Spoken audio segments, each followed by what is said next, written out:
El teléfono sonó justo cuando el hervidor empezó a silbar. Era tarde, demasiado tarde para que alguien llamara salvo ella. No necesité mirar la pantalla. El pecho se me apretó antes de siquiera alcanzar el auricular. Voy por el dinero esta noche, ni se te ocurra salir. La voz de mi hija Amalia era cortante, afilada sin piedad, como si hubiera ensayado la frase 1000 veces. Colgó antes de que pudiera responder. Ya no había espacio para mi voz en estas charlas. Me quedé quieta al silbido del hervidor gritando de fondo, y noté que mi mano temblaba. Este ritual se repetía desde hacía años cada mes, cuando llegaba la pensión. Pero cada vez el temor se sentía fresco como una herida que no cicatriza. Apagué la estufa y me senté pesadamente en la mesa de la cocina, el dolor familiar en el pecho latiendo más fuerte que nunca.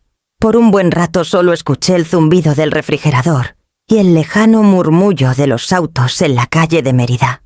Intenté recordarme respirar, juntar fuerzas para lo que venía. Mi plan era sencillo: dejar el sobre en la mesa como siempre, dejar que ella lo tomara, soportar su desprecio y esperar el silencio que seguía. Pero cuando me levanté y fui al cajón donde había guardado el sobre, esa mañana se me cortó el aliento. El cajón estaba vacío. Las servilletas dobladas estaban ahí. El bolígrafo viejo que ya no servía, pero el dinero no. Saqué todo una por una, negándome a creerlo. Revisé el armario sobre el fregadero, luego la caja de zapatos en mi closet, aunque sabía que no lo había puesto ahí. La pensión había desaparecido. Me aferré al borde de la encimera para no caer. Solo 2 personas tenían llaves de este departamento: yo y Amalia. Mi mente tropezó con la verdad, renuente a decirla, pero se imponía de todos modos. Ella ya había estado aquí. Entró mientras yo compraba víveres, o tal vez mientras dormía. Había tomado el dinero mucho antes de su llamada. El teléfono seguía en la mesa donde lo dejé caer. Lo miré como si pudiera darme respuestas. ¿Por qué amenazarme si ya tenía lo que quería? Un escalofrío me recorrió los brazos. Tal vez esto ya no era solo por dinero. Me senté de nuevo juntando las palmas como solía hacer cuando mi esposo vivía y rezábamos antes de la cena. Gabriel se fue hace casi 12 años y en su ausencia construí una coraza a mi alrededor. Un mundo callado de rutinas, caminatas matutinas, misa los domingos, cartas a mi prima en Yucatán. Pero todo eso quedaba opacado cada mes por las exigencias de Amalia, sus pasos pesados en el pasillo, sus ojos sin rastro de ternura. La recordé de niña con un vestido amarillo, el cabello enredado de jugar en el patio, las manos pegajosas de limonada. Me entregaba flores silvestres y decía: «Para ti, mamá». Cómo esa niña se convirtió en una mujer que ahora irrumpía en mi casa para robarme. El reloj marcó pasada la medianoche y me ajusté el suéter más fuerte contra los hombros. El hervidor se había enfriado. Vertí el agua en el fregadero viendo el vapor elevarse. Mi cuerpo estaba agotado, pero dormir era imposible. Amalia llegaría pronto, esperando encontrarme con un sobre que ya no existía. No sabía cómo enfrentarla con las manos vacías. No sabía qué palabras saldrían, o si alguna palabra podría alcanzarla ya. Solo sabía que cuando tocara la puerta no solo estaría enfrentando a mi hija, sino a la verdad que había evadido demasiado tiempo. Y mientras miraba la mesa vacía frente a mí, me di cuenta de que el silencio ya me había costado más de lo que podía soportar. La mesa frente a mí estaba desnuda y el cajón vacío. Se sentía como una herida abierta, pero no era la primera vez que me sentía despojada de control. Había estado sucediendo poco a poco durante años. Todavía recuerdo la primera llamada. Amalia acababa de cumplir 38 y yo apenas enviudé. La pensión comenzaba a llegar regularmente, un pequeño alivio tras la muerte de Gabriel. Me llamó el mismo día que llegó el depósito. Su voz estaba tensa, casi desesperada. «Solo la mitad, mamá. Solo hasta que me ponga de pie». No lo cuestioné. Era mi hija, carne de mi carne. Me dije que estaba luchando, que me necesitaba. Me dije que Gabriel habría querido que ayudara. Esa noche puse el sobre junto a la puerta y ella vino a recogerlo sin siquiera entrar. Ni un abrazo ni un gracias. Solo el clic de la cerradura al irse. Debería haber terminado ahí, pero no fue así. Cada mes la llamada llegaba otra vez. A veces la adornaba con excusas, cuentas que pagar, renta atrasada, comida que comprar, pero otras veces ni se molestaba. Solo la mitad. Esta noche. Y yo obedecía como si su orden tuviera fuerza de ley. Recuerdo una vez en pleno verano cuando el aire acondicionado se descompuso y el calor apretaba como cobija gruesa. Pensé que tal vez, solo tal vez, podría quedarme con el dinero completo para pagar la reparación. Ensayé las palabras todo el día. Amalia, esta vez, necesito el dinero para mí. Pero cuando sonó el teléfono mi valor se deshizo. El silencio tras su exigencia cortante era peor que el enojo. Era un vacío que no podía soportar. Así que cedí otra vez y pasé el resto del mes con un ventilador zumbando junto a mi cama, el sudor empapando las sábanas. Con el tiempo me conté historias para que fuera soportable. Al menos me visita. Al menos escucho su voz. Al menos no me olvidan.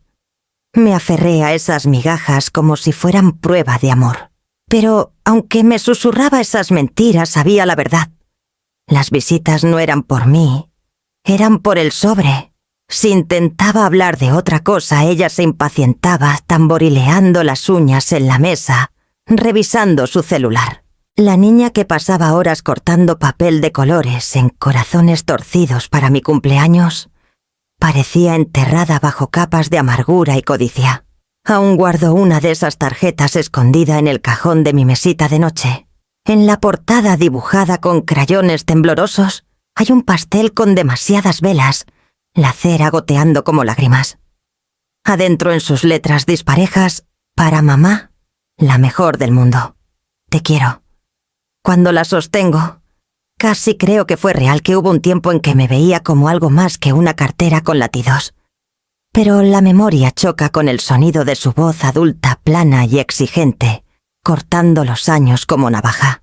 He pasado tanto tiempo convenciéndome de que callar era lo más seguro. Que si daba lo suficiente, ella tomaría lo que quería y me dejaría en paz. Pero el silencio tiene su manera de crecer, llenando cada rincón, hasta que no queda espacio para la dignidad. Se te meten los huesos, te hacen coger dentro de tu propia piel.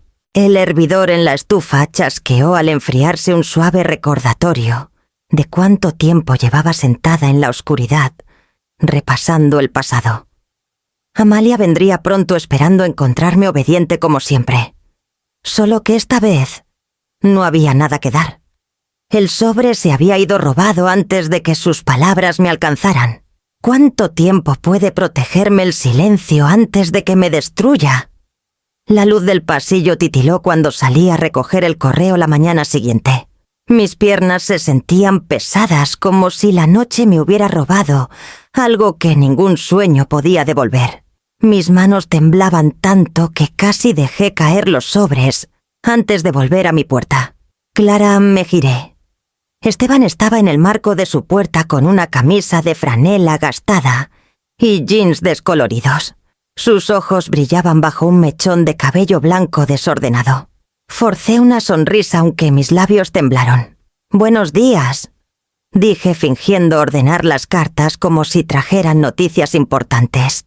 «Te ves pálida», comentó suavemente. «¿Todo bien?» Asentí demasiado rápido. Solo una noche pesada. Esteban vivía frente a mí desde hacía casi 15 años desde que murió su esposa. Carpintero jubilado, llenaba sus días arreglando casitas para pájaros y mecedoras para los vecinos que pedían con amabilidad. Siempre fue gentil, pero no entrometido, alguien que saludaba con un toque al sombrero, que cargaba mis bolsas cuando traía muchas. Esa mañana, sin embargo, su mirada se quedó más tiempo de lo usual. Desapareció en su departamento y regresó minutos después con una olla envuelta en una servilleta. «Sopa», dijo poniéndola en mis manos. Pollo con cebada. Parece que te vendría bien. Dudé el calor de la olla filtrándose en mis palmas, casi suficiente para calmar el temblor. No tenías que hacerlo. Lo sé, respondió simplemente. Ya en mi departamento serví la sopa en un tazón. El aroma era reconfortante, terroso y familiar. Aún así, mi estómago se retorcía como si rechazara la bondad, como si hubiera olvidado qué significaba recibir algo sin ataduras. Esa tarde Esteban tocó a mi puerta. «¿Me prestas tu periódico?», pidió. Se lo di y al extender la mano notó mi muñeca. La manga del suéter se deslizó lo justo para revelar un moratón amarillento floreciendo en mi piel. Sus ojos se entrecerraron aunque su voz se mantuvo calma. «Eso se ve doloroso». Retiré la mano rápido y bajé la manga. «¡Qué torpe soy!», murmuré forzando una risa. Me golpeé con la puerta del armario. Esteban no discutió, pero su silencio pesaba más que cualquier palabra. Me estudió un momento más. Luego asintió lentamente y retrocedió. «Si alguna vez necesitas algo», dijo, «ya sabes dónde estoy». Cerré la puerta rápido apoyándome en ella con el aliento atorado. El moratón palpitaba como si supiera que me había delatado. Me dije que no podía adivinar la verdad. La gente no imagina ser una hija lastimando a su propia madre. No encaja en las cajitas ordenadas que guardamos en la cabeza sobre la familia. Pero la forma en que Esteban me miró me decía que sospechaba algo quizás más de lo que yo quería que supiera. Llevé el tazón de sopa a la mesa y lo puse ahí sin tocarlo. Mi reflejo en la curva de la cuchara parecía fantasmal, casi desconocido. La casa estaba en silencio, salvo por el tic-tac constante del reloj en la pared. Cada sonido parecía resonar más fuerte. Ahora el crujido del piso, el zumbido del refrigerador, el leve roce del viento contra las ventanas. Las palabras de Esteban se repetían en mi mente. «Ya sabes dónde estoy». Una oferta sencilla, pero removió algo inquieto en mí. Porque si descubría la verdad, si armaba lo que yo temía decir, entonces mi silencio ya no sería suficiente para esconderme. ¿Qué hará Esteban si descubre la verdad que no puedo admitir? La mañana comenzó con una pesadez en el pecho como si alguien hubiera puesto una piedra ahí durante la noche. Intenté sacudírmelo con una taza de café, pero a medio llenar la taza, mis manos temblaron tanto que se me resbaló estrellándose contra el suelo, en una explosión de fragmentos de porcelana. El sonido retumbó en el departamento, y por un momento me quedé helada, mirando los pedazos esparcidos por el azulejo. Entonces, el dolor se agudizó.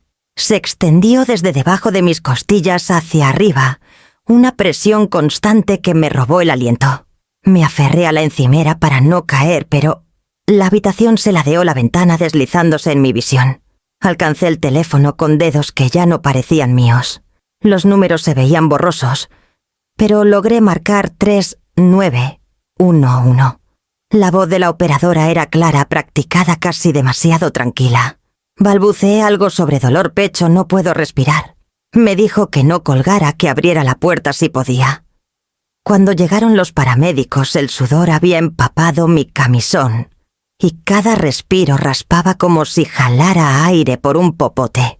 Trabajaron rápido levantándome en una camilla conectando cables a mi pecho. Vi destellos de las luces del techo deslizarse sobre mí, mientras me sacaban la puerta de Esteban, abriéndose lo justo para ver su rostro sorprendido. Quise decirle que no se preocupara, pero las palabras se atascaron en mi garganta. En el hospital el mundo se volvió un borrón de olor a antiséptico, pitidos de monitores y el siseo constante del oxígeno.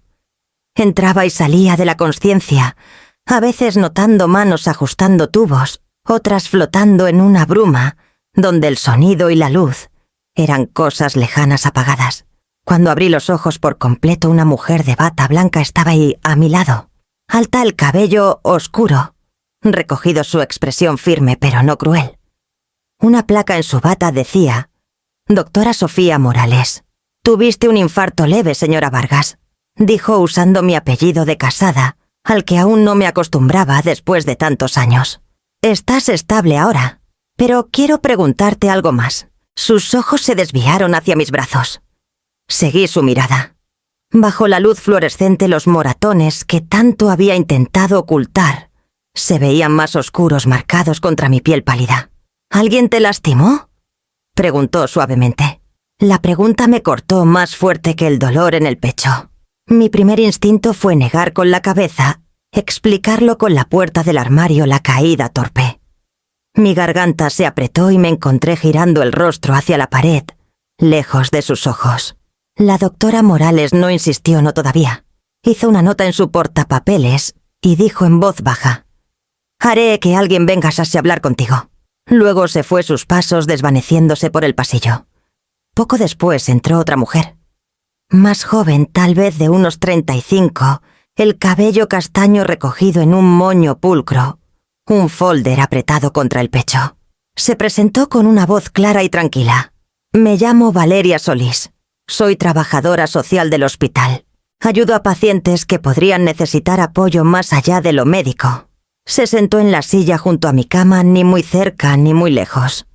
Sus ojos eran firmes, no invasivos, pero pacientes, como alguien dispuesto así a esperar todo el día, si fuera necesario.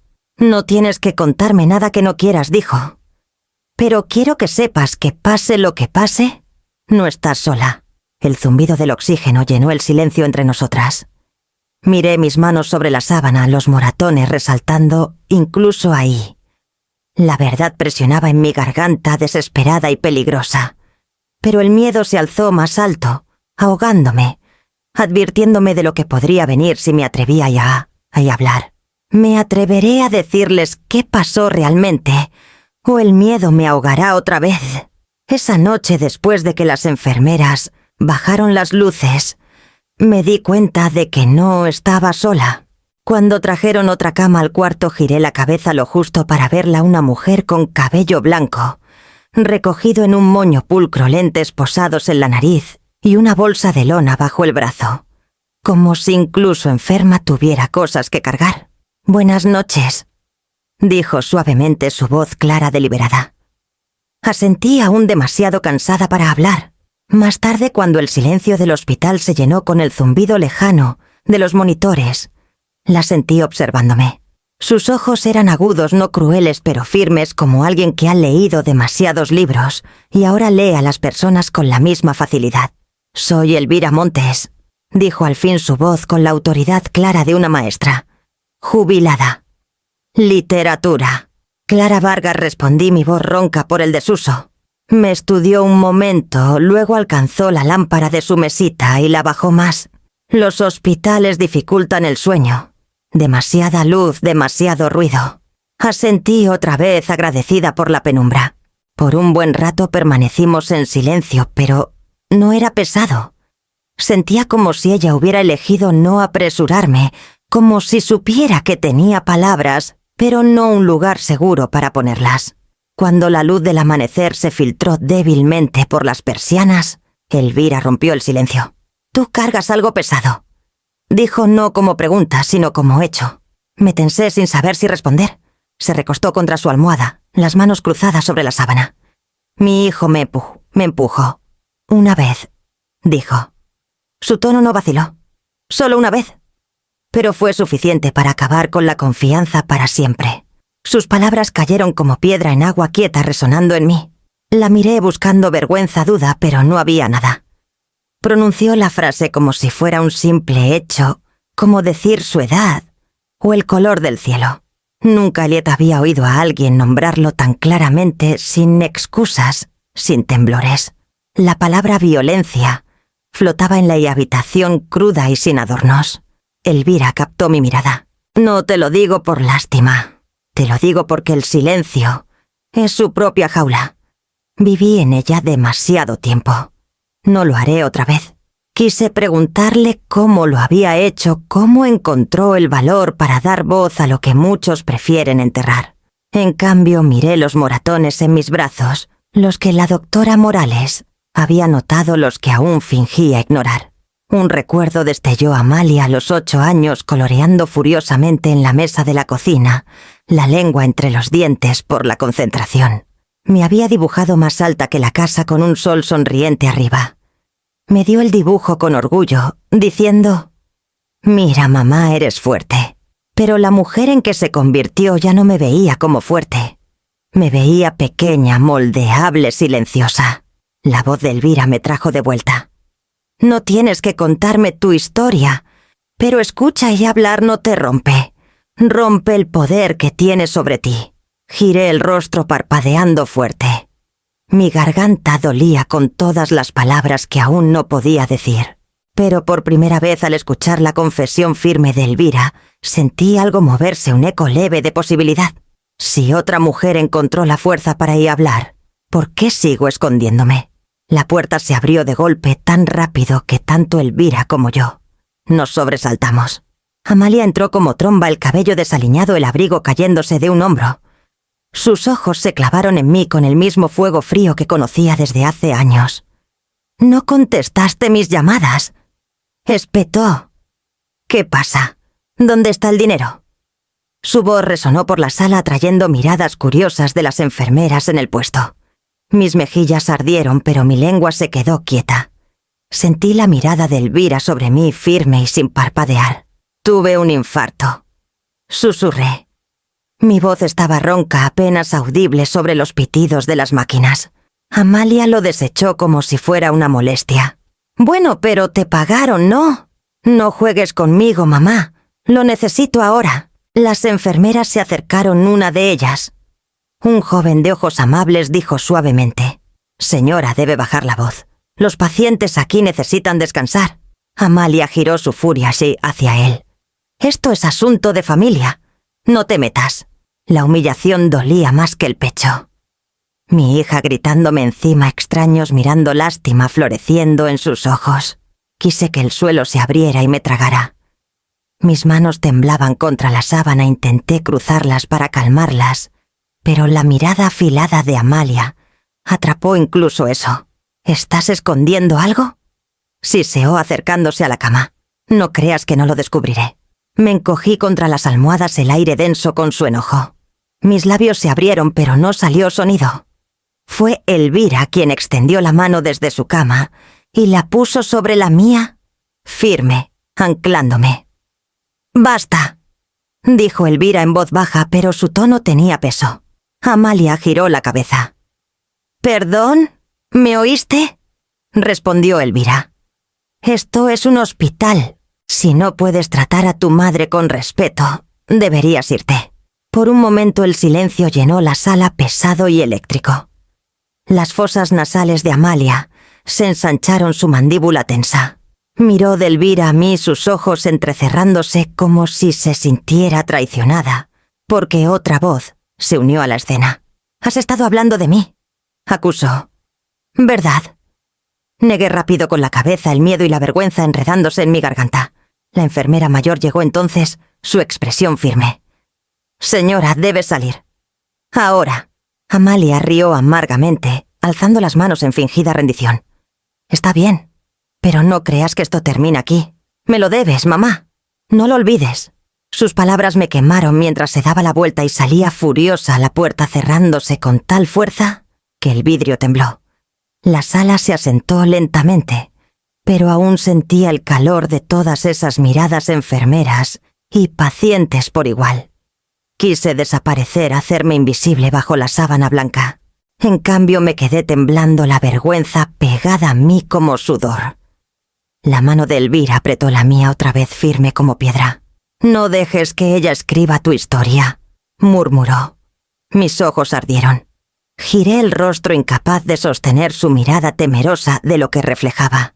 Pero sus palabras se quedaron presionando contra el silencio que me había enjaulado tanto tiempo. ¿Esta escena pública me obligará a elegir entre la vergüenza y la supervivencia? El hospital me dio de alta 2 días después, con un paquete de instrucciones y una botella de pastillas que traqueteaban como pequeñas advertencias en mi bolso. Me sentía frágil, pero decidida que sí, Hacer algo cotidiano, algo que me recordara que aún tenía control sobre mi vida. Así que paré en el banco camino a casa. La cajera, una joven de sonrisa brillante, me saludó con calidez. «Buenos días, señora Vargas. ¿En qué puedo ayudarla hoy?» «Quiero retirar 2000 pesos», dije. Era una suma modesta suficiente para cubrir víveres y la nueva receta sin mermar demasiado el presupuesto del mes. Tecleó en su computadora, luego frunció el ceño ligeramente. Sus dedos se movieron de nuevo más despacio esta vez. Se disculpó, fue hacia un hombre de traje detrás del vidrio y susurró algo que no pude oír. Mi estómago se apretó. Cuando regresó, su sonrisa había desaparecido. «Señora Vargas, ¿podemos pasar a la oficina un momento?» La seguí a una pequeña sala con paredes de vidrio, donde el hombre de traje se presentó como el señor Ramírez, gerente de la sucursal.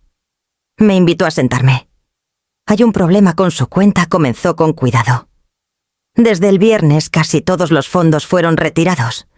Parpadeé, convencida de que había oído mal. «Eso no es posible. Mi depósito de pensión entró la semana pasada». «Así es», dijo deslizando una hoja impresa por el escritorio.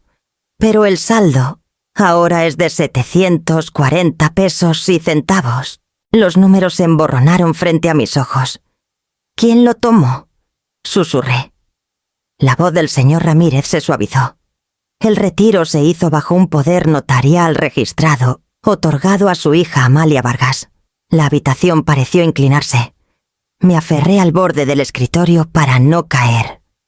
Un recuerdo emergió de años atrás, Amalia en mi cocina con una pluma en la mano, asegurándome que era solo un trámite por si te enfermas, mamá, para ayudarte con las cuentas. Firmé sin leer, con cuidado, confiando en ella, creyendo que era para protegerme. Cerré los ojos. Ese papel se había convertido en un arma. «Señor Ramírez», dije lentamente, forzando mi voz a mantenerse firme. «Ese documento le da acceso solo a mi cuenta corriente». «Dudo». «Depende del alcance. Si es un poder notarial general, podría tener autoridad sobre otros activos, incluyendo propiedades». «Propiedades». «Mi departamento. El pequeño hogar que Gabriel y yo construimos con años de esfuerzo. El único techo que me quedaba». Mi pecho se apretó y por un momento temí otro colapso ahí mismo en esa oficina.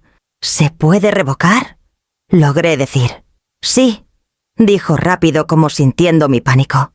«Necesitarían hablar con un abogado para revocarlo formalmente y notificar a todas las instituciones. Pero por hoy me temo que los fondos ya no están». Salí del banco aferrando el estado de cuenta inútil como prueba de un crimen. Afuera el sol brillaba, pero se sentía duro, cegador. Cada paso hacia casa pesaba más, como si cargara no solo mi cuerpo, sino años de confianza mal puesta en la espalda. Cuando abrí la puerta de mi departamento, no entré de inmediato. Me quedé en el umbral mirando las paredes que habían resguardado cumpleaños y navidades, discusiones y reconciliaciones, risas y duelos.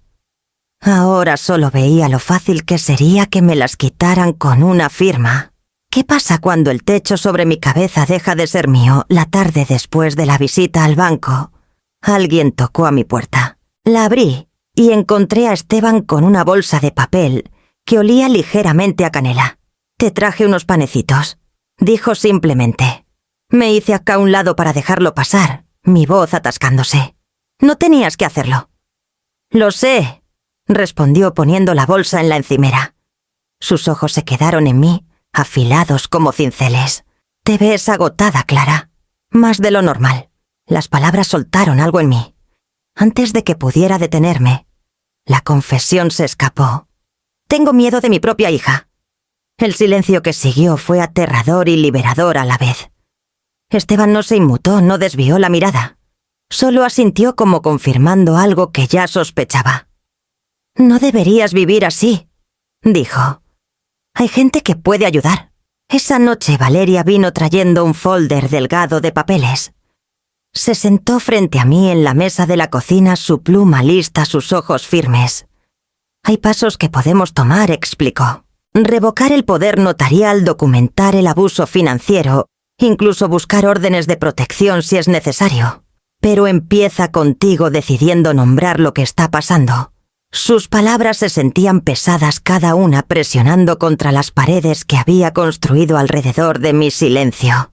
Toqué el borde del folder con la yema del dedo, el papel frío bajo mi piel. No sé si pueda, susurré. No tienes que decidir esta noche, dijo Valeria. Pero sabe esto, ya no estás sola. Después de que se fue, me quedé un buen rato en la mesa, el folder intacto frente a mí, mientras la luz del día se desvanecía por la ventana. Era casi medianoche cuando Amalia llegó. La puerta se abrió con la fuerza de su mano y entró a la cocina sin un saludo. Violeta la seguía callada como sombra, apretando un conejo de peluche contra el pecho. ¿Dónde está el dinero?, exigió Amalia, sus ojos escaneando la mesa como si el sobre pudiera materializarse si miraba con suficiente fuerza. Mi corazón latía tan fuerte que lo escuchaba en mis oídos. Sentí los ojos grandes de Violeta en mí esperando. Mi garganta estaba seca, mis manos frías. No hay dinero, logré decir, mi voz apenas un susurro. La cabeza de Amalia se giró hacia mí. ¿Cómo que no hay dinero? No me mientas, mamá. Tragué forzando la palabra a salir, aunque temblaba en mis labios. No. Por un instante la habitación se congeló. Luego Amalia explotó golpeando el puño contra la encimera tan fuerte que el conejo de madera en los brazos de Violeta dio un salto. ¿Te atreves a decirme? No, gritó, su rostro encendido de rabia. Violeta soltó un gemido y se apretó contra la pared. Me sentí encogerme, el miedo surgiendo como una marea vieja. Pero la palabra ya había sido dicha. No, susurré otra vez, más suave, pero real. Los ojos de Amalia se entrecerraron, la furia ardiendo en ellos, pero en ese mismo instante capté el reflejo del rostro de Violeta, confusión, miedo y algo más que no pude nombrar. El silencio que siguió fue peor que los gritos. Amalia se dio la vuelta murmurando entre dientes y salió furiosa hacia la puerta. Violeta se quedó un momento más, sus ojos fijos en mí. Luego la siguió rápido. La puerta se cerró de golpe dejándome sola en el silencio tembloroso. Mi pecho dolía, pero esta vez no era solo por miedo. Algo se había roto, algo que no podía deshacer. Si mi propia nieta ahora ve la verdad, me recordará como valiente o como rota. A la mañana siguiente Valeria regresó. No traía flores ni comida, solo un cuaderno pequeño con una cubierta marrón sencilla y una pluma sujeta sátira a un lado. Lo puso en mi mesa como una ofrenda. Esto, dijo, es donde empieza.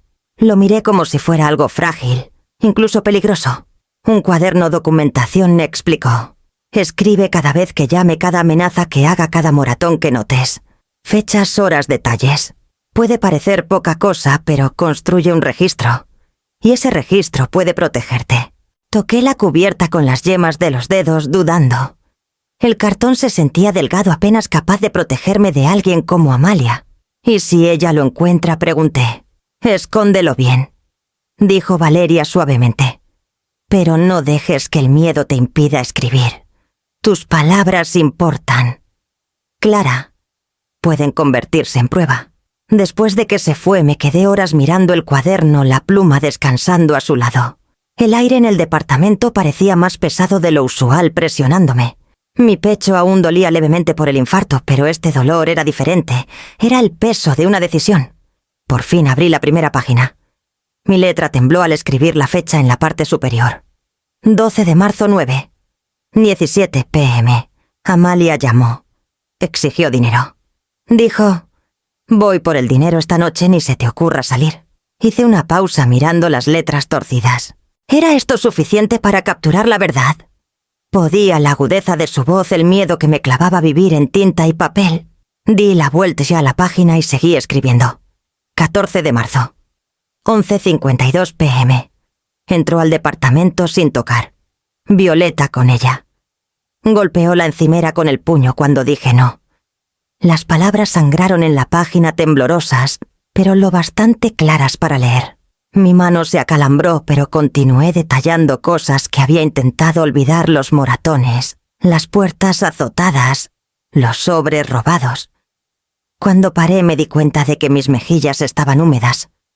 No había notado las lágrimas caer. Se sentía como traición escribir su nombre de esta manera. Era mi hija, la niña que cargué, la que dejaba notas de amor en crayón bajo mi almohada. La culpa me retorcía el pecho. Una voz dentro susurraba: «La estás destruyendo. Estás condenando a tu propia sangre». Pero otra voz más callada, más vieja, se alzó en contra. «No. Ella se ha condenado sola. Tú solo estás diciendo la verdad». Presioné la pluma más fuerte contra la página. La tinta se emborronó donde mi mano temblaba, pero seguí escribiendo. Cada palabra se sentía como un clavo martillado en un escudo frágil, algo débil, pero necesario, para interponerse entre ella y yo. Dejé la pluma al fin mirando las páginas llenas con mi letra. Prueba lo había llamado Valeria. Para mí parecía una confesión. No de culpa, sino de supervivencia. Esa noche escondí el cuaderno dentro de una caja vieja de recetas, deslizándolo detrás de tarjetas amarillentas, para guisados y pasteles que ya no cocinaba. Puse la caja en el estante más alto de la despensa oculta, pero al alcance. Al cerrar la puerta me sentí expuesta y fortificada a la vez. Mi silencio había sido mi prisión, pero ahora mis palabras frágiles, imperfectas, estaban tomando su lugar. Cuando la justicia necesite pruebas, ¿serán mis palabras en papel lo bastante fuertes para sostenerse? El juzgado olía levemente a lustre y papel, como si las paredes mismas hubieran absorbido años de súplicas, susurradas y negaciones gritadas. Me senté en una banca dura de madera, mis manos apretando un folder delgado en mi regazo. Dentro estaban las páginas que Valeria me ayudó a preparar, mis notas temblorosas, copiadas pulcramente, fechas alineadas en tinta prueba de lo que había soportado. 2 páginas. Eso era todo lo que tenía. 2 frágiles hojas de papel contra años de silencio. Cuando llamaron mi caso, me levanté lentamente, las piernas rígidas, el pecho apretado por los nervios. Amalia ya estaba en la mesa, el cabello alisado, el labial afilado, su sonrisa como una navaja. No me miró ni una vez. El juez entró, su toga ondeando su presencia, dominando la sala sin alzar la voz. Juez Navarro. Un nombre que Valeria había mencionado con respeto. Miró primero a Amalia, luego a mí. Su expresión indescifrable. «Señora Vargas», dijo su voz profunda pero firme. «Tengo entendido que presentó un documento sobre presunto abuso financiero. ¿Podría entregarlo?» Mis manos temblaron al avanzar, colocando las 2 páginas en el escritorio del secretario. El sonido del papel deslizándose por la madera pareció más fuerte de lo que debería. Regresé a mi asiento, el corazón latiendo tan fuerte que temí que toda la sala lo oyera. Amalia soltó una risita lo bastante alta para que los de alrededor la notaran. «Esto es ridículo», dijo. «Tienes 70 años, por Dios. Estás senil. Olvida dónde pone sus lentes y luego me culpeta a mí». Las palabras me cortaron, pero mantuve los ojos en el juez. Por una vez no enfrentaría su mirada. El juez Navarro se inclinó hacia adelante, leyendo las páginas con cuidado deliberado. Su ceño se frunció ligeramente. La señora Vargas ha listado múltiples retiros de su cuenta, bajo un poder notarial, incluyendo fechas y cantidades. También documenta amenazas verbales e ingresos forzados. Alzó la vista, sus ojos entrecerrándose hacia Amalia. «Señorita Vargas, ¿cómo responde a estas acusaciones?» Amalia echó el cabello hacia atrás, fingiendo aburrimiento. «Exagera todo. He estado ayudándola con sus finanzas porque no puede manejarlas sola. Ese poder notarial lo firmó porque quiso. Quería que yo manejara las cosas». El juez Navarro no parpadeó. «Y aún así el saldo de la cuenta está casi agotado semanas después de los depósitos de pensión. ¿Cómo explica eso? Gasta más de lo que admite», disparó Amalia. «No les está diciendo la verdad». Sentí mi garganta apretarse, pero forcé las palabras a salir. 2.000 pesos al mes. Eso es lo que pido para comida, medicinas, servicios. El resto ella lo toma. Mi voz tembló, pero seguí. Nunca acepté que vaciara todo. Nunca. La sala quedó en silencio salvo por el rasguño de la pluma del secretario. El juez Navarro se recostó en su silla. El testimonio de la señora Vargas está respaldado por sus notas. Aunque breves, son consistentes y específicas. Este tribunal toma estos asuntos en serio. Ordeno una investigación financiera completa de todas las cuentas y activos bajo el poder notarial. Mi aliento se atascó. Era más de lo que había esperado, más de lo que me atreví a imaginar. El rostro de Amalia se torció, su boca abriéndose como para protestar, pero no salió nada. Por primera vez en años la vi desconcertada. Esta audiencia se reanudará una vez que la investigación esté completa, concluyó el juez Navarro. Hasta entonces, señorita Vargas, se le prohíbe realizar más retiros bajo el poder notarial existente. El mazo golpeó agudo y final. Mientras la gente comenzaba a salir de la sala, Amalia finalmente giró su mirada hacia mí. Su sonrisa había desaparecido, reemplazada por algo más duro, más frío. Una promesa de venganza. ¿Qué hará Amalia cuando el sistema que siempre ignoró finalmente la mire? Fue Esteban quien me lo dijo primero. Vino esa tarde, su rostro pálido bajo la luz menguante. Ni siquiera se quitó la gorra al entrar, su mano apretando el marco de la puerta como para sostenerse. No quise escuchar, comenzó su voz baja, pero estaba caminando por el estacionamiento, después de comprar víveres. Hizo una pausa, sus ojos buscando los míos. Vi a Amalia ahí. No estaba sola. Mi estómago se anudó. ¿Con quién estaba? Un hombre, dijo Esteban, de hombros anchos con pinta de rudo. La tenía acorralada contra el cofre de un carro. Lo escuché decir: «Otra vez tarde. ¿Crees que las excusas me dan de comer?» Y ella negó con la cabeza lentamente. Le suplicó. Dijo: «Te conseguiré el dinero, lo juro». La habitación se ladeó ligeramente. Me aferré a la encimera para no caer. «Prestamistas», susurré la palabra sabiendo a óxido en mi boca. Esteban asintió sombríamente. Eso parecía. La vergüenza pesaba más que el miedo. Mi hija, mi sangre reducida y a rogar en un estacionamiento, vendiendo pedazos de mi vida para alimentar deudas que ni siquiera sabía que existían. Cuando Valeria vino la mañana siguiente, le conté lo que Esteban había visto. No pareció sorprendida, solo cansada, como si hubiera oído la historia demasiadas veces, de demasiadas bocas. «Esto complica las cosas», dijo con cuidado poniendo su folder en la mesa. Cuando alguien debe dinero a gente peligrosa, su desesperación crece. Puede volverse imprudente, incluso violenta. Me quedé mirando la taza de té enfriándose en mis manos. «Ya lo es». «Sí», admitió Valeria. «Pero ahora la apuesta es más alta. No solo busca tu pensión por codicia o derecho. Puede sentirse acorralada.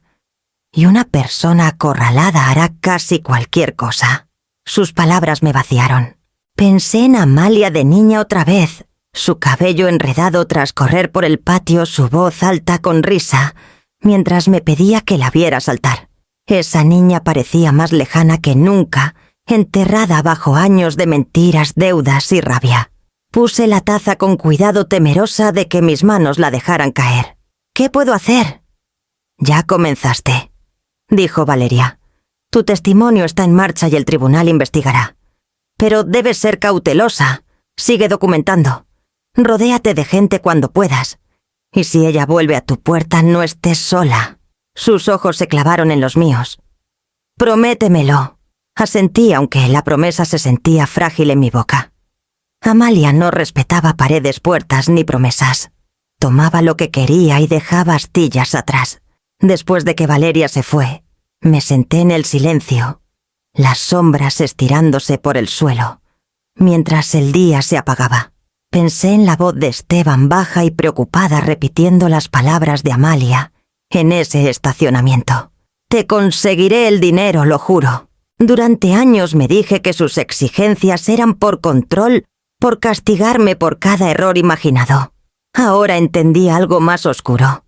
No solo alimentaba su codicia, sino el hambre de alguien más. El pensamiento me heló. porque cuando la codicia era el amo tal vez había límites. Pero cuando la desesperación tomaba las riendas, no estaba segura de que quedaran. Si la desesperación alimenta su rabia, ¿hasta dónde llegará mi hija para exprimirme? La noche comenzó tranquila, tan tranquila que pensé que tal vez podría dormir. Acababa de sentarme junto a la ventana cuando la puerta se abrió con un estruendo que hizo temblar el marco. Amalia entró furiosa, sus pasos retumbando como truenos. «Lo vas a lamentar», escupió su voz lo bastante afilada para cortar el aire.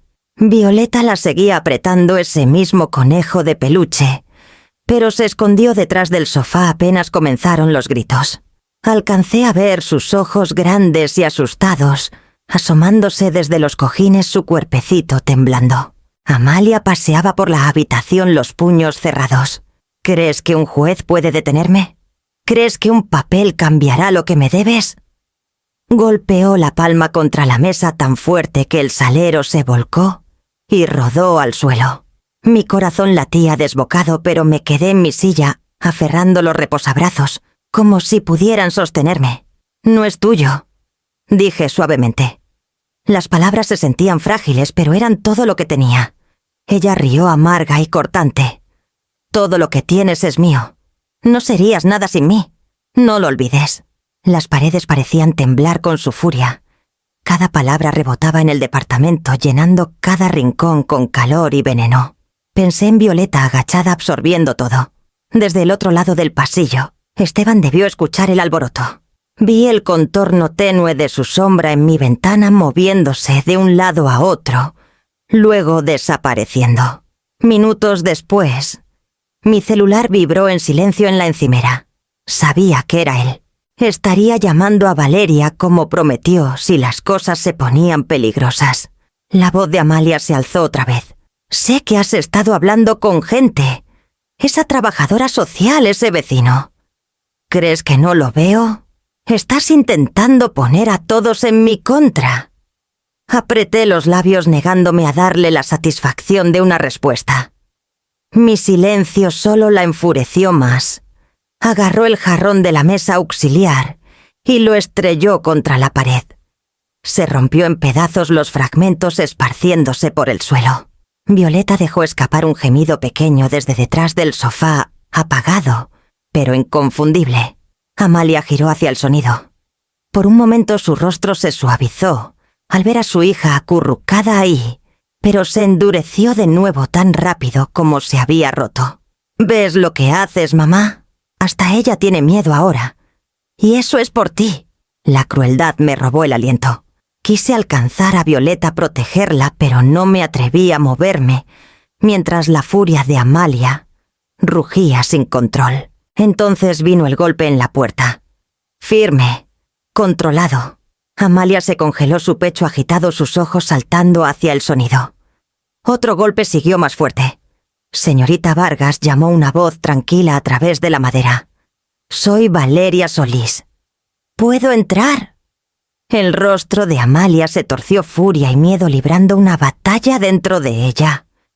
Me miró luego a la puerta y de nuevo a mí. Por un largo momento pensé que podría estallar otra vez. En cambio, pasó furiosa a mi lado, abrió la puerta de un tirón y empujó a Valeria sin decir palabra, su abrigo ondeando tras ella como humo. El departamento quedó en silencio otra vez, pero era un silencio dentado, lleno de vidrios rotos y respiraciones temblorosas.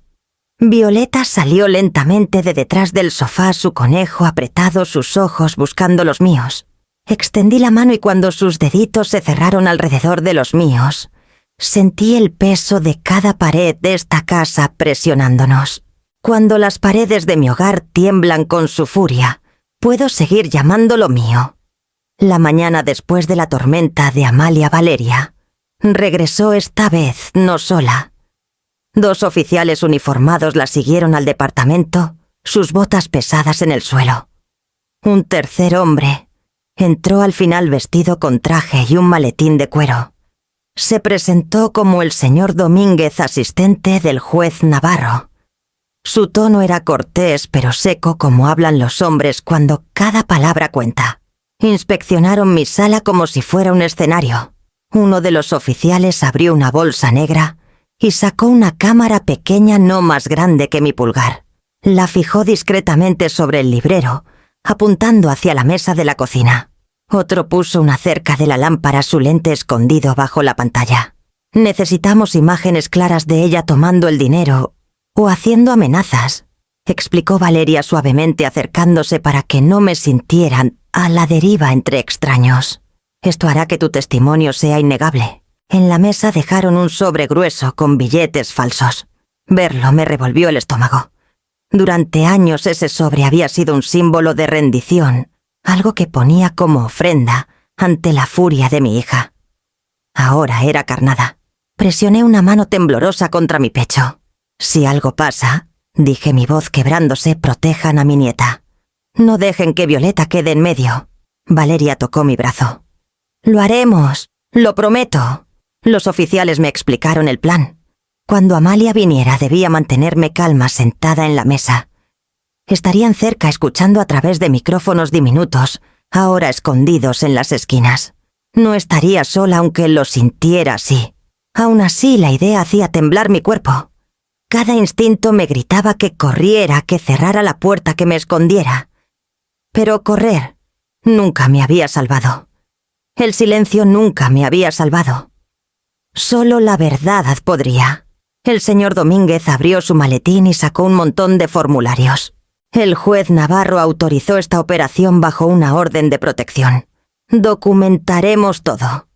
Señora Vargas debe entender, estas pruebas podrían determinar no solo la restitución financiera, sino también cargos penales.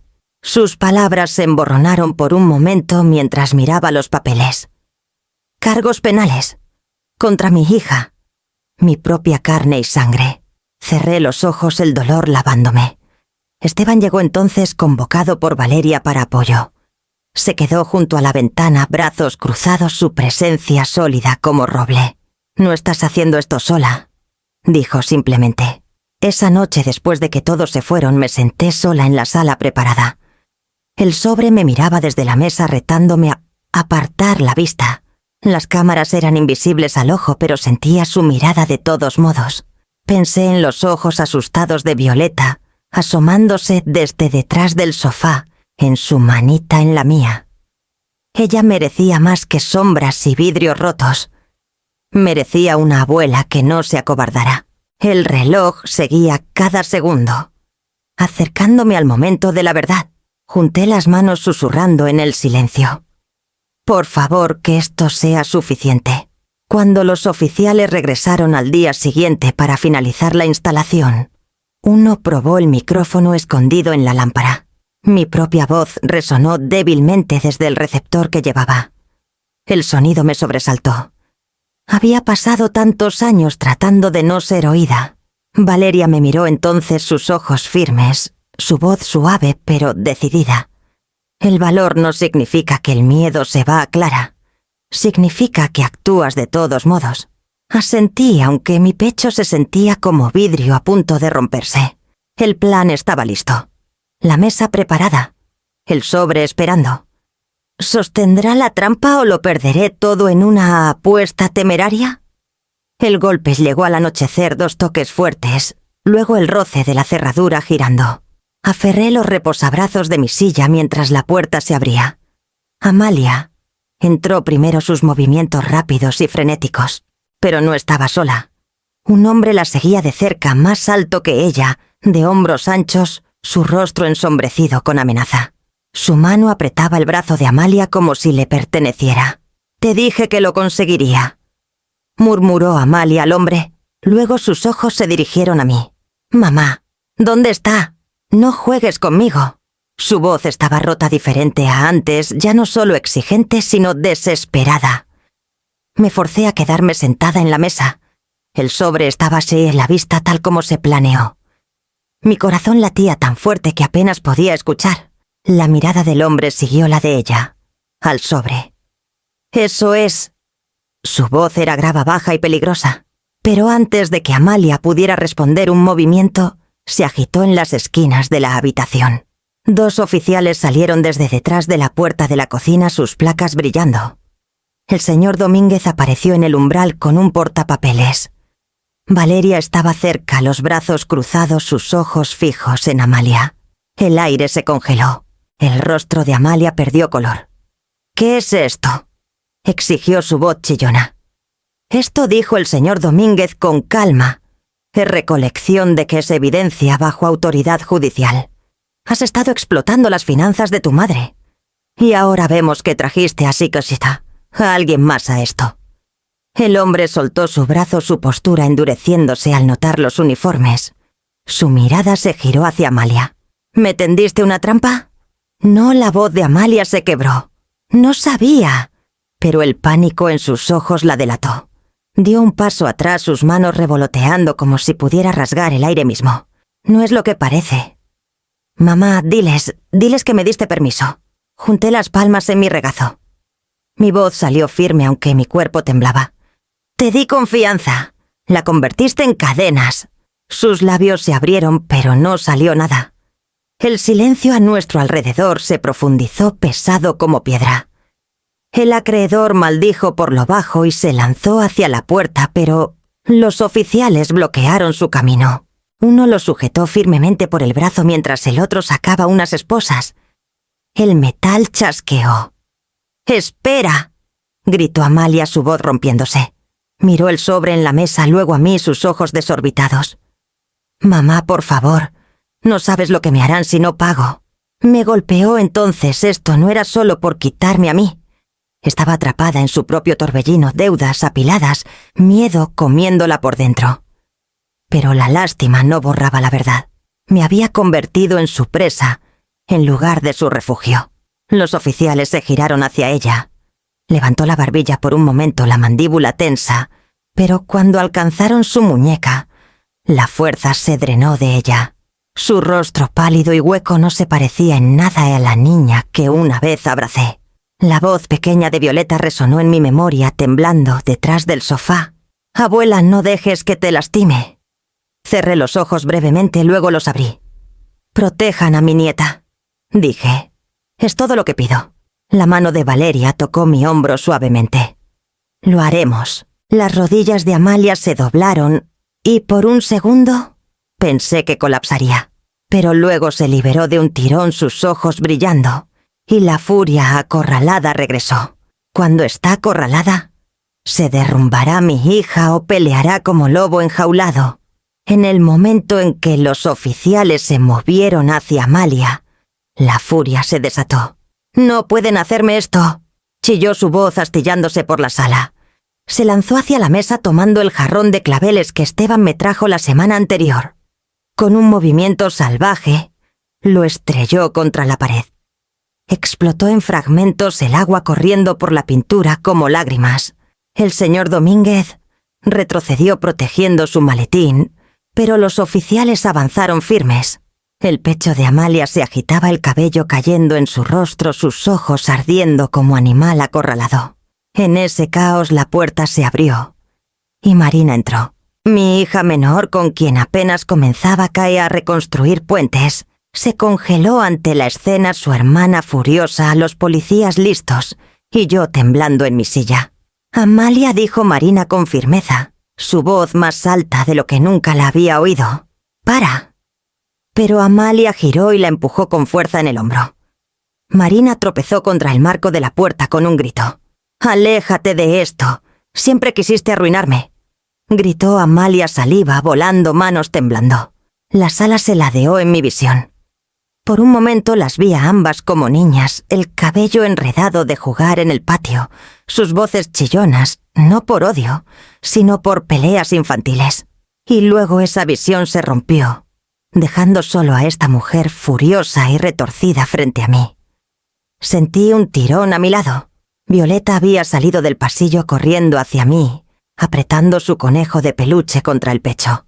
Hundió su rostro en mi regazo, su cuerpecito temblando. «Abuela», susurró su voz, quebrándose. «No dejes que te lastime». Algo en mí se rompió entonces, no por miedo, sino por resolución. La envolví en mis brazos, sosteniéndola cerca, mis manos temblorosas, finalmente firmes. «Basta», dije más alto de lo que pensé posible. La palabra cruzó la sala no con rabia, sino con finalidad. Los oficiales actuaron rápido. Uno tomó el brazo de Amalia, girándolo tras su espalda. Ella se debatía gritando: «Miente, los ha envenenado a todos contra mí. No saben lo que ha hecho». El otro oficial estabilizó a Marina guiándola lejos de la puerta mientras mantenía los ojos en Amalia. En la esquina, el acreedor maldecía intentando acercarse a la salida. Pero también lo atraparon tirado con un gruñido las esposas, chasqueando en sus muñecas. El sonido de las cadenas en la carne de las esposas cerrándose llenó el silencio tras los gritos de Amalia. Mi pecho se agitaba, pero me aferré a Violeta más fuerte sus bracitos alrededor de mi cuello como anclándome en el lugar. Amalia peleó hasta el final, sus ojos salvajes, su rostro rojo, su respiración entrecortada. Pero cuando los oficiales la arrastraron hacia la puerta, algo en ella se quebró. La furia se drenó dejando su rostro pálido hueco. Por un segundo creí ver a la niña que alguna vez fue escondida tras la máscara rota de lo que se había convertido. Marina se acercó a mí entonces tocando mi hombro suavemente. «¿Estás bien, mamá?». Asentí aunque mi voz se había ido. Mi mirada siguió a los oficiales llevando a Amalia, su cuerpo rígido contra su agarre. El acreedor iba detrás maldiciendo, mientras lo empujaban por la puerta. El departamento quedó en ruinas, fragmentos de vidrio en el suelo, agua goteando por la pared, el olor del miedo aún pegado al aire. Pero en mis brazos el cuerpecito de Violeta estaba cálido, vivo, seguro. Si la sangre puede volverse tan cruel, ¿podrá el respeto volver alguna vez a mi mesa? Pasaron semanas antes de que el departamento dejara de sonar como ella. Cada crujido de las tablas, cada portazo de un carro afuera, llevaba su sombra. Pero lentamente, el silencio se suavizó. Ya no se sentía como esperar la próxima tormenta, sino como aire regresando, tras ser retenido demasiado tiempo. Cuando Valeria sugirió que me unieras a la cena comunitaria en el salón parroquial, dudé. No había compartido una mesa con más de una persona en años. Pero insistió. Y una tarde de sábado, Esteban caminó conmigo su paso firme, aliviando mis nervios. El salón era sencillo, sillas plegables, mesas largas, cubiertas con manteles de cuadros, el aroma a pollo asado y pan recién horneado flotando en el aire. Niños corrían entre las filas, sus risas rebotando en las paredes. Por primera vez en mucho tiempo el sonido no me atravesó. Me calentó. Valeria saludó desde el otro lado del salón. Marina estaba a su lado dejando una canasta de pan de elote, el cabello recogido, el rostro más brillante de lo que lo había visto en años. Y Violeta dulce. Violeta acomodaba servilletas de papel cuidadosamente en cada lugar, su conejo de peluche bajo un brazo como invitado de honor. Cuando llegué a la mesa, Marina me abrazó suavemente. «Te guardé un lugar, mamá». Esteban se sentó a un lado mío, Valeria al otro. A nuestro alrededor los vecinos se reunían, el señor Morales, que siempre arreglaba su reja, pero nunca la enderezaba. La señora Guzmán, que trajo su famoso flan de vainilla. Cada persona traía un platillo no caro ni sofisticado, pero lleno de cariño. Comimos juntos el tintineo de los cubiertos mezclándose con risas.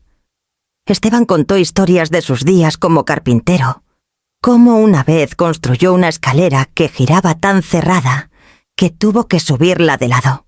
Valeria lo molestaba su risa ligera, sus ojos brillando, de una manera que la hacía parecer mucho más joven.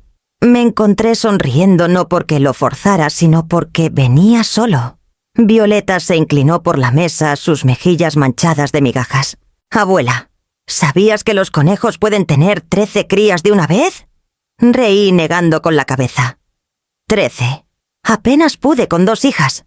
Marina rió suavemente, pero sus ojos brillaron con algo no dicho, tristeza, tal vez, o memoria.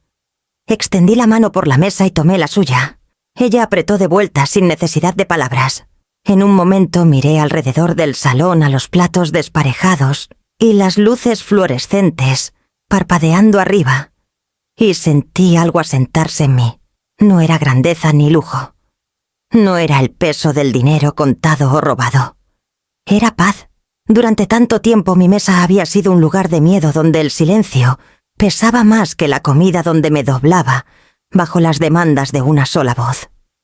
Pero aquí, en este sencillo salón, me di cuenta de que la paz no se mide por el tamaño de la mesa ni la riqueza de la comida.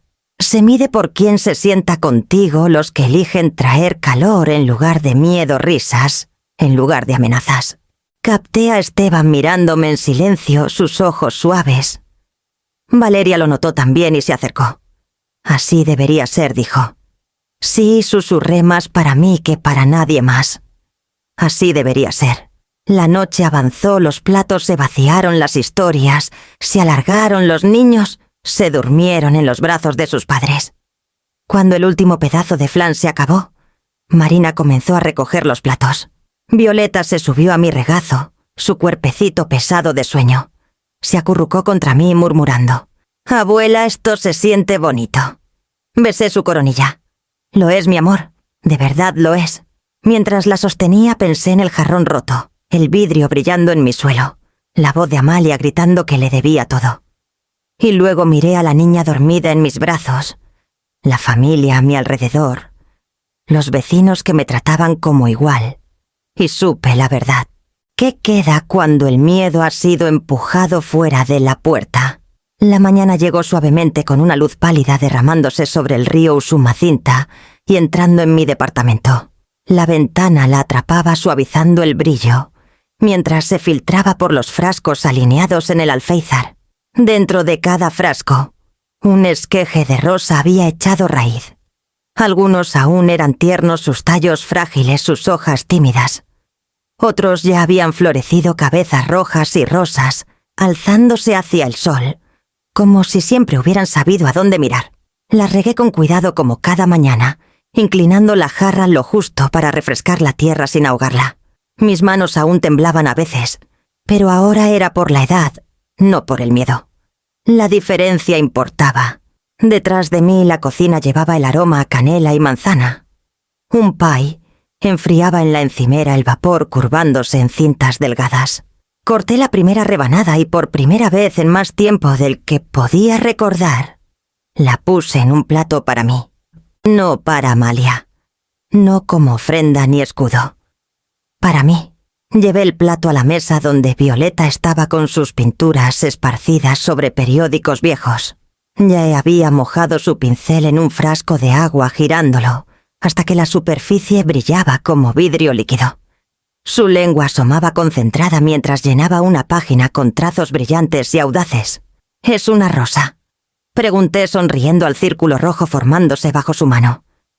«Eres tú, abuela», dijo con naturalidad sin levantar la vista. «Tú eres la rosa. Sigues creciendo aunque la gente intente pisarte». Mi garganta se apretó, pero forcé el pie a mi boca, la dulzura y la especia anclándome. «Esa es una rosa fuerte». Entonces, logré decir. Al otro lado de la sala, Marina estaba acurrucada en mi sillón con un libro abierto en el regazo. Había estado viniendo más seguido, trayendo víveres, risas y pedazos de su vida que pensé que había perdido para siempre. Ahora su presencia se sentía natural otra vez, como la luz del sol por la ventana, algo que había faltado tanto que olvidé cuánto lo necesitaba. «¿Qué les pregunté?». Virginia Woolf respondió sin levantar la vista. «Me lo prestó Elvira». Sonrió levemente y pensé en mi compañera de hospital, su voz firme, nombrando lo que yo temía decir. Mi hijo me empujó una vez suficiente para acabar con la confianza para siempre. Elvira había plantado una semilla en mí, como estas rosas, un recordatorio de que la vida puede florecer, incluso tras ser cortada. Miré hacia la ventana, a los frascos atrapando la luz matinal. Mi reflejo temblaba débilmente en el vidrio, las líneas en mi rostro más profundas, mi cabello más blanco que gris. Pero en mis ojos por primera vez en años no había sombra. Una vez creí que el amor solo podía sostener a una familia. Me dije que dar, ceder, sacrificarme arreglaría las grietas. Pero el amor sin cuidado me dejó desnuda. Abrió puertas que debieron quedarse cerradas. Dio acceso a manos que no conocían la suavidad. Ahora entendía. El amor puede abrir puertas, pero solo el respeto las mantiene abiertas. Sin respeto, el amor se convierte en cadena. Con él, el amor se vuelve hogar. Violeta levantó su pintura con orgullo, manchando rojo en sus dedos. Marina alzó la vista de su libro sonriendo al verla. Reí suavemente, el sonido sorprendiéndome por lo libre que se sentía. Las rosas junto a la ventana se mecían ligeramente en la brisa matinal, sus raíces profundizando en agua clara, sus pétalos abiertos y sin miedo. Dejé el tenedor, me recosté en la silla y dejé que el calor de la sala se asentara en mí. Por primera vez en muchos años no esperaba un golpe en la puerta, no me preparaba para una voz alzada en enojo. Estaba aquí en la luz, en el silencio, con rosas y pintura y páginas pasando. Y eso era suficiente.